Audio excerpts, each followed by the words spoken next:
welcome back. We are at the Hit Like a Girl podcast. My name is Joy Rios, and today we have a very special guest, and it's Nurse Alice. Nurse Alice, I would really like it if you could take a moment to introduce yourself and to give you a little bit of background. On this show, we talk about kind of how healthcare and health IT and like the place where those two meet is a pretty complicated place. So we all kind of hold a piece of the larger puzzle. So if you could kind of help our audience understand your piece in the healthcare puzzle and, where you spend the majority of your time in the healthcare ecosystem, if you will. Sure. First, thank you so much for having me.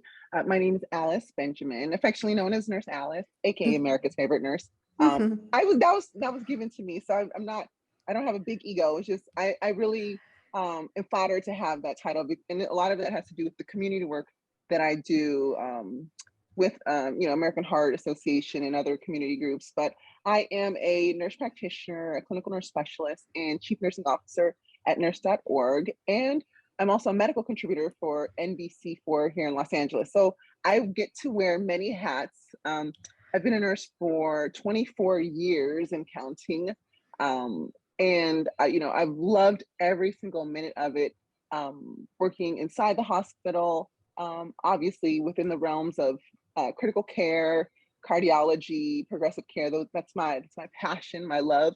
But also getting to do a lot of things outside the hospital. So when we talk about ecosystems, it's an interesting place because when you think of nursing, most people gravitate to the hospital, like obviously the hospital. And then now with COVID, we've thought of, working in the communities, in outpatient clinics and things like that. But, even, as a nurse, you can take your skill set, your knowledge, the nursing process, and really implement it and use it anywhere there are people to help problem solve and make the place a healthier and safer place. And I've had the opportunity of being able to do that outside of my work as a practitioner doing direct patient care, being able to extend that to helping to educate fellow nurses with my work with nurse.org, which I love doing a lot, educating other nurses about our profession, helping them, with clinical issues as well as workplace issues, the politics of nursing and things that impact our profession, as well as getting to do education and outreach with NBC4 Los Angeles. So getting to do what I think is like patient teaching on television, which is really cool, but also work with American Heart Association and ARP to do community education on public. So I get to talk to people before they become our patients. So it's something that I really love. I'm in the acute care, critical care space, but I love getting to work full spectrum, getting to outreach and, work with people before they enter into our healthcare system. So I have to say, I've just had the most colorful and creative, non-traditional nursing journey, and I've loved every minute of it. Okay, so now I'm curious about the television work. So do you do contribution as a writer? Are you actually on camera? Are you one of those like experts that it's at like the 6 o'clock news? Actually, yes. So I am a medical contributor for NBC4 Los Angeles. And not to toot my horn, but I'm their go-to. So That's even great. before a physician, so I'm actually on air, and I get to talk about important health, wellness issues, medical breakthroughs, updates on anything scientific in the community. So I'm usually on television about at least 2 times a week, but during the pandemic, I was on literally like 4 times a day, almost every day, being the face here in Los Angeles to keep people who watch NBC up to date on day by day what's happening with the pandemic.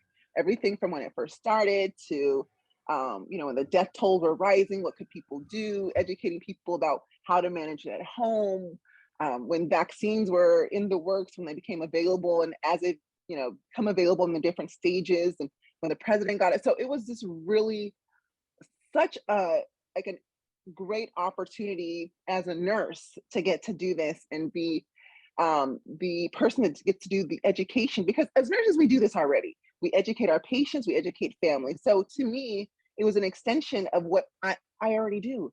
And I've had a lot of people ask me, well, how did you get to do that job? And because it is a job, I'm actually paid for it, which they don't tell you in nursing school that, oh, you could be a paid medical contributor, because we've typically seen physicians do this. But I've just, I think it's through my community work. It started with like the American Heart Association, just being available to teach the community.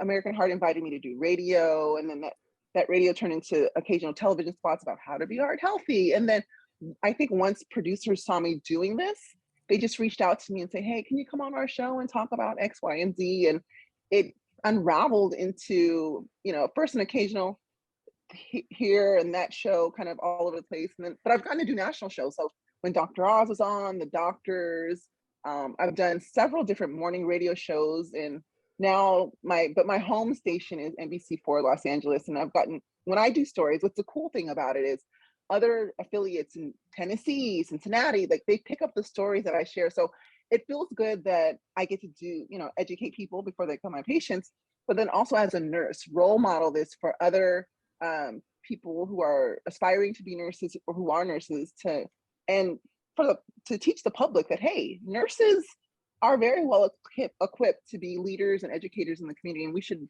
really listen to nurses.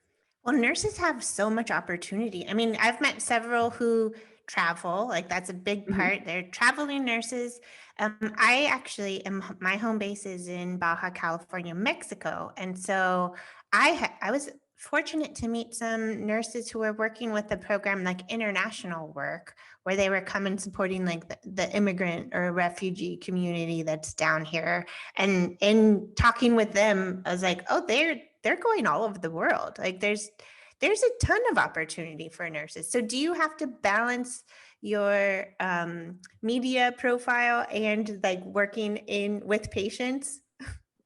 I do. And the thing is, so when I started to do it, I just thought of it as like, oh, I'm doing community service. I'm doing, just education of patients. So it's really kind of an interesting mind twist to think that I'm a television personality. It's just like, I just can't even fathom that. I just know that I'm a nurse.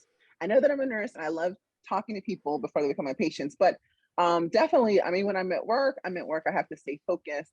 But television can sometimes be so sporadic and so irregular. So like, for example, when the president at the time, President Trump had got COVID, I got a call right away. Hey, Alice, President Trump was just diagnosed with COVID. Can you come on and talk about it? So there are times where I can't do it because I'm really at work. And there are times where I make it work, where, I literally will take a break at work, go outside and do a television hit. During the pandemic, I was also working at a federal COVID testing site. And, the COVID site wanted press about, hey, let the public know that we're here to service them, let us know. So NBC very often would come to our testing site. I would do education about this is what the testing process looks like. Don't be afraid. And, to help people feel at ease. So I think I've been able to strike a good balance between workplace and television. But I'm going to knock on some wood here because it just seemed to work out for me. That's amazing. But you also support other nurses. It's not just community, right? I was on nurse.org today and looking at some of the resources that you have for people who want to advance their career. And can you tell us a little bit more about that? Yes. So I came to start working with nurse.org. I think now it's about almost 3 years now.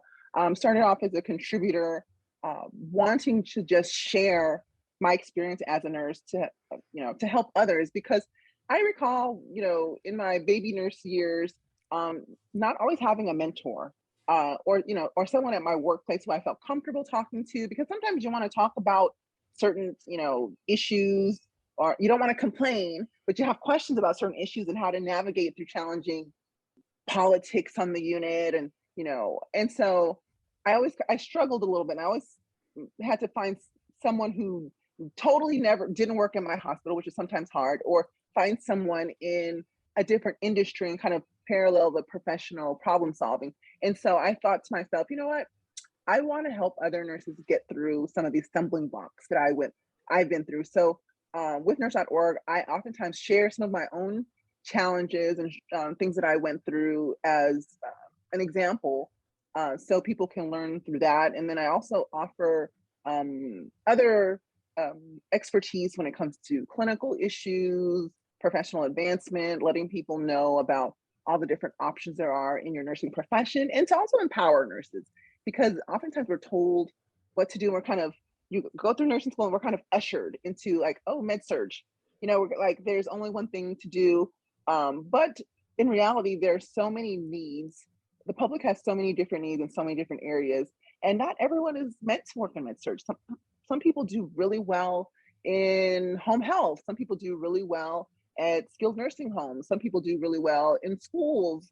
And so, helping to just break the glass, if you will, to help nurses grow in the areas in which they find that they're most passionate about, and to remove the stigma of that there is this one specific career ladder that you must do to get to here. And so it's been really fun, actually, to be able to kind of be like a virtual mentor I to love that. nurses with through nurse.org. I mean, nurse.org is such a great resource, and I just try to also champion the existing content that they have as well. Yeah. I mean, we're all about that here at Hit Like a Girl, of just like, how do we identify the different paths? Because I think a lot of times when people entering their careers, and if they're thinking they're going into healthcare, they might only think of, I can be a nurse or a doctor. And you're just like, oh my God, there's so many other career opportunities in our field. So I'm glad that you're ushering folks in the way that you are. You had touched on something a minute ago around the politics of nursing. And I know that, especially during the pandemic, there was like, all the nurses are our heroes. I mean, from the inside, can you share some of your experience about what that felt like to have a spotlight on you during that time? And I don't know, did it feel genuine? Well, Did it, like, how did it feel? well, I think when the pandemic first started, nurses, because I always like to say this, hospitals are only able to exist because of the 24-hour nursing care that is provided. While every health professional is an important part of the team, after the surgeon has done the surgery, who's doing the aftercare? When the patient comes in and they're sick and they get the medication they needed, who's doing the continuous aftercare and the 24-hour surveillance and treatment and all of those things? Nurses are. And so, we work very hard. A nurse's salary, where we fall into the ecosystem of healthcare, we're rolled up in a room charge. So nurses haven't always had the power within a healthcare system to really speak up and to be heard. We do a lot of the heavy lifting, but we just, our voices would only go so far. So I think during the pandemic, when our presence was so needed and so visible, because you had people sick by the groves. I mean, we had never seen this many people sick at one time. And, there aren't enough doctors to take care of all those people. I mean, we have nurses, we have advanced nurse practitioners that are also taking care of patients. So we started, nurses are our heroes, frontline healthcare workers. And, it was nice to hear some of that. It was nice to finally get a pat on the shoulder, if you will, because we're this unsung hero much of the time. And so that was great. And, but I don't think we also realized that the pandemic would last as long as it did, because unfortunately, we went from, heroes to zeros in some places, because people started to, get upset with nurses because we were voicing our concerns about the need for PPE, about patient safety, about how overworked we still are, about not having adequate breaks and mandatory overtime to care for people when we're people too. We're consumers too. So it was great to be recognized. It was very challenging and I'll say disappointing when some of that narrative changed. And I think nurses also, we got the brunt of some of the disruption, or when vaccines were coming out, you had the anti-vaxxers. So people had all these conspiracy theories about the vaccine and it's bad, and why would nurses push this? They're trying to kill us. And so we as nurses, as the frontline healthcare workers, also got the brunt from the public who were unhappy about those things. So it was a very challenging time, especially during the peak of the pandemic.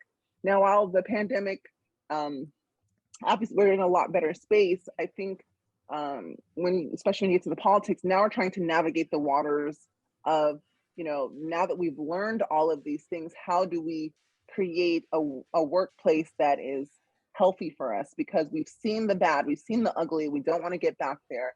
And I'm hopeful that healthcare administrators are listening to us, but it takes nurses to speak up about it, and that could be very challenging. So I've had several discussions with our Nurse.org family about how to speak up. What are the proper steps to work with leadership and management to move things forward when you're trying to make change in your work environment?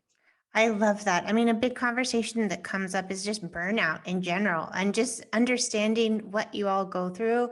Like from an outsider's perspective, I'm just like, I don't know how you all do it. I don't. So there has to be a way to combat like burning out, because if it is your life's work, we want you to keep doing it and have an incentive and a reason to continue caring, for all of our patients. But the question of who's caring for the people who are caring for them comes up.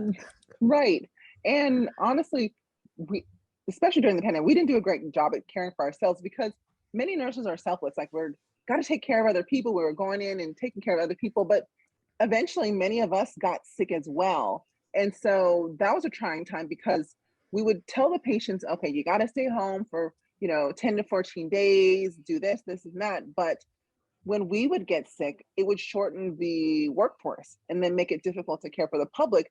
So when it came to our own personal care, sometimes we weren't able to take that full 10, 14 days and had to come back to work sooner than ideal. So I think that contributed a lot to burnout and just the sheer volume of patients. And it was just like constant.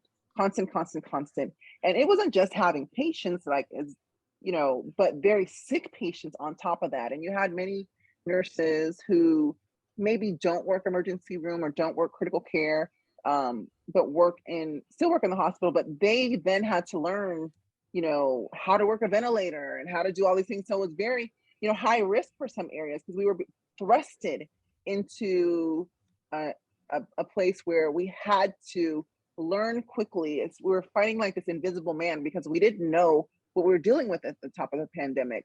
How do you treat COVID? There weren't really any medications. And we were just trying to do our best. And it has led to a lot of stress and burnout. You've had some nurses leave the bedside, unfortunately, which is why it's really important that now that we've seen all of this, to prevent further mass exodus and to encourage people to still continue their nursing journey, we got to work on how to create a work environment that is balanced, where you can take care of people, but then you can also make sure that you're still taking care of yourself. Yeah, I totally agree. Do you have well, you must have some insight into like how is, the idea of a new normal, right? Like, I can't believe how long COVID has lasted. And as much as we would like the pandemic to be over, it's, not necessarily over just yet. But like, are you seeing things becoming more normalized? Is it like, is it a new normal? Is it going back to the old normal? Like, how would you gauge just based on your experience in the Yeah. hospital, I guess? Well, in the hospital, I think we're definitely at a new normal. Wearing masks in the hospital is at 20, all of the time is something new. Before the pandemic, we would wear masks when we would come in contact with someone who had a droplet or airborne condition. So we didn't necessarily wear masks all the time when we take care of patients. So if someone came in because they had a heart attack or a stroke, they weren't considered infectious. So we wouldn't necessarily wear a mask. So one of the new normals is always wearing masks and having a fair amount of PPE available on hand. That's a must now. That's new. And then how patients and family are allowed to enter into the hospitals is something different. It used to be you could have your family member, a visitor come be with you all day, sometimes stay overnight. Now, even though patients at some places they can have visitors, there are still many places where patients still can't have visitors. If someone's going to the emergency, you're taking your husband to the emergency room, your husband goes in, you wait outside. And so that's something that's new. And, that's been very disruptive to some of the healing process because it's very important to have a good support system. And while nurses, we are an extension of, we're like your new family when you come in, we're taking care of you, we're part of your new family, but we always like when there's a family member or friend to show support for someone. So that's been, something that's new. And I'll just say this: working in the pandemic, when people absolutely were not allowed in there, and I worked in ICU and ER, I saw a lot of deaths, and it was very sad that I would often get on my personal cell phone and try to FaceTime with families during those times because they were not allowed to come in to see their loved ones. So once you've been exposed to that much death and all of that chaos, it's really changed the way we think and handle patients coming in. So we treat everyone as a potential COVID carrier, which you know sometimes it can make could feel offensive that someone's like putting masks and gowns or coming in the room like in all of this You're equipment. like, I'm not dirty. Why? I'm fine, but you don't know. Exactly, exactly. So, definitely a new normal in the hospital. How we funnel patients in the hospital, how we prepare for surgeries and things like that. There's definitely a new normal in the hospital. Um, I would say now that right now where we stand with the pandemic, while things are better, it's not gone. While things are better than what they once were, we have a readiness plan because we anticipate that in the fall that we will see another spike in numbers, and especially with Omicron variant still mutating. It's unpredictable. We can't necessarily predict. So, at many of the places that I work, we still have outdoor tents up, ready to go. We still see patients out there. Just last night, I took care of two patients who were COVID positive. So it's definitely still out there, but I think the public is tired. They're tired Yeah, of oh, hearing and very. seeing. So, but we just still got to be diligent about it. We still got to be diligent about it and continue to educate the public about it, even though it's the last thing they want to hear because they want to get back to normal life. But I don't think that we're going to really get back to normal like we were pre-COVID. No, everything has changed. I want to ask because I love asking our guests basically in your career, you have learned lessons that other people could glean some value out of? And when you think about young girls or women entering their professional journey, like, are there any challenges that you think you could help them overcome? Or I like to think of it as like a hopscotch. Is there any problem that you faced that you're like, oh, I know how to not face that again and help somebody else not have that same problem? Well, I think whenever you're entering into your profession, many of us we enter entry level, but obviously we know that there's room for growth. Many of us will aspire to have a certain position. So, for example, let's say I want to be a chief nursing officer at a hospital, right? You enter in as a bedside nurse, and so I think what's important is first, follow your passion, do and work in the areas that you love working in and that are supportive of you. Where you work, play can really make or break some of your career decisions. And so and some people can go and work somewhere and while they're working, obviously, we need to work, we have to pay our bills, but in order to grow and advance, I want people to let go of the notion that you have to grow in the same environment and where you started and to feel free to move along around the cabin.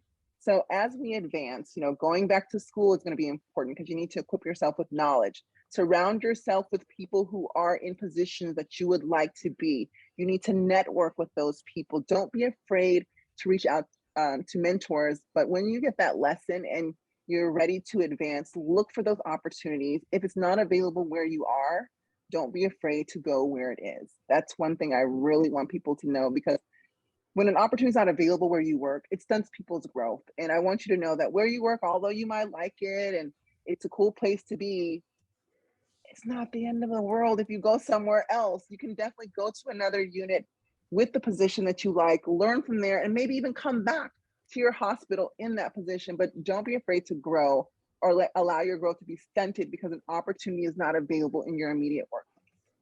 I love that. Something that comes up for me is kind of tangential, but is the idea when people don't like their job, like if you're not happy in the situation that you're in, and maybe there's not an opportunity for you. The advice that I was given and now I also give out is, even though you're unhappy in that particular job, do it better. Like, do it the best that you possibly can, so that when you are ready to move on, like, you've basically made the case of like, look at how I am outgrowing this position, Yeah. instead of having that like appearance of, oh, she's not, unhappy. If you're unhappy, it kind of shows in the work that you do.